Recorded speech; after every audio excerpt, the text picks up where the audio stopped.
이어서 두 번째 외신 기사도 바로 살펴보겠습니다. 두 번째 기사도 로이터스 통신의 보도네요. 현대차가 러시아 공장 재매입에 어려움을 겪고 있다는 얘기인데요. 바이백 옵션 만료가 임박했다라는 헤드라인의 기사입니다. 자동차 업계에도 또 다른 글로벌 리스크 뉴스라고 볼 수 있을 것 같은데, 이 러시아 샹트베테르부르크 공장 재매입이 어려워졌다라는 이야기고요. 옵션 기한은 내년 1월에 만료하는 것이 임박해 있는 상황인데요. 전쟁이 아직 끝나지 않은 게 더 문제가 되고 있는 것 같아 여전히 좀 불투명한 상황이라는 이야기입니다. 우크라이나 전쟁과 제재 영향으로 현재로서 실행이 좀 어려운 건데, 벌써 전쟁이 발발한 지 4년 가까이 돼가잖아요. 예. 국내 기업들에게도 좀 직간접적으로 영향을 많이 미치고 있는 모습인데, 현대차가 특히 좀 크게 영향을 받는 모습이네요. 예. 그래서 그 러시아의 우크라이나 침공을 말미암아서 여러 가지 피해가 많이 발생했지만, 우리나라 기업 중에서 대표적으로 이제 그 피해를 직간접적으로 입은 기업은 현대차입니다.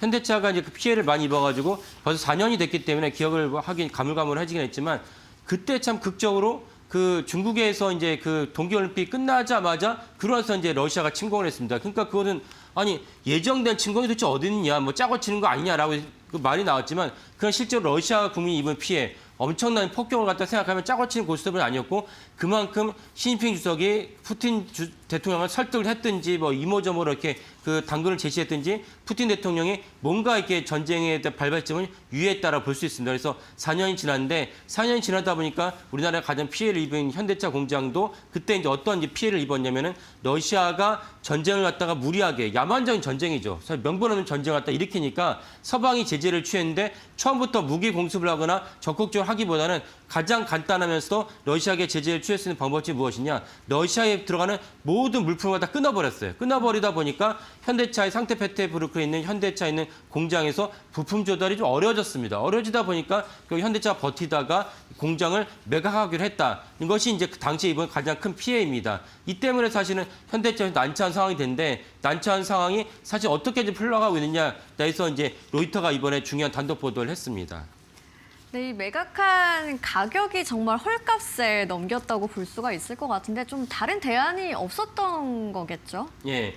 그러니까 결국 이제 그 현대차뿐만 아니라 완성차들이, 러시아에 있는 완성차 공장에 동일한 어떤 어려움을 겪으니까, 부품이 없으면 만약에 2,000개의 이제 부품에서 하나만 없어도 완성차를 갖다 만들 수 없지 않습니까? 그러다 보니까 사실은 현대차뿐만 아니라 뭐 폭스바겐, 토요타 등도 동일한 어떤 어려움을 겪었습니다. 그래서 현대차가 내린 결정은 무엇이냐? 일단은 공장을 매각을 하자. 러시아에 있는 기업 매각을 합니다. 그래서 90셀라는 건 사실은 의미 없는 숫자이죠. 상징적인 숫자로 넘겼지만, 그때 이제 현대차는 26년 1월까지는 다시 해당 공장을 바이백 살 수 있는 옵션을 넣었습니다. 근데 그때쯤이면 현대차는 전쟁이 끝날 줄 알았던 것이죠. 근데 전쟁은 끝나지 않고 여전히 난항을 거듭을 하고 있습니다. 이 때문에 사실 현대차 입장에서는 난처한 상황에 빠졌다는 것이 로이터의 보도입니다. 그래서 사실 현대차는 그 사이에 세계 3위 완성차는 됐지만, 러시아의 그 엄청난 시장을 갖다가 잃어버리면서 다시 그 시장을 갖다가 진입하기는 좀 어렵지 않나, 이런 상황이 직면하게 됐습니다.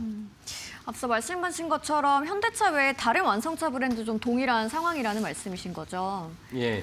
그래서 그때 이제 토요타랑 폭스바겐 같은 어떻게 아예 공장을 매각시키면서 네. 바이백 조항을 넣지 않았어요.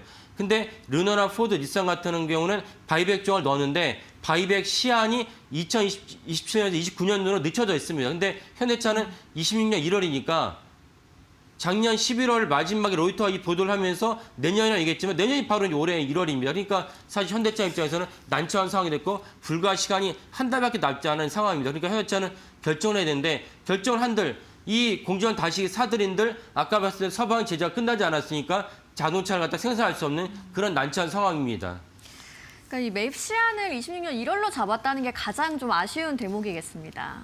예, 그렇죠. 그러니까 아까 말씀드린 대로 벤츠나 닛산 등은 27년에서 29년 사이로 좀 네. 여유 있게 잡았는데, 현대차는 왜 이렇게 낙관적으로 했는지 26년 1월로 잡았다는 것이 아쉬운 대목입니다. 그래서 결국은 현대차가 로이터의 보도에 따르면은 현대차가 결국은 이 공장을 포기하지 않을까라는 수순을 밟지 않을까 싶습니다. 그렇다면 현대차 입장에서는 그 공장에 대해서 이미 재무제표에서 반영돼 할지라도 러시아라는 큰 시장을 갖다가 진입할 수 있는 거점을 갖다 잃어버리게 되니까, 공장 하나 다 짓는다는 건 큰일이지 않습니까?